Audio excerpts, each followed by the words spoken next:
لوگوں نے ایسا خدا دریافت کر رکھا ہے جس سے ڈرنے کی ضرورت نہیں۔ لوگوں کو ایسا رسول ہاتھ آ گیا ہے جو صرف اس لیے آیا تھا کہ ان کی ساری بدعمالیوں کے باوجود خدا کے یہاں ان کا یقینی سفارشی بن جائے۔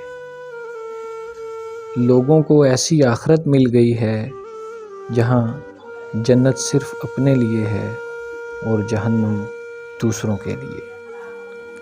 لوگوں کو ایسی نمازیں حاصل ہو گئی ہیں جن کے ساتھ قبر اور حسد جمع ہو سکتا ہے۔ لوگوں کو ایسے روزے معلوم ہو گئے ہیں جو جھوٹ اور ظلم سے فاسد نہیں ہوتے۔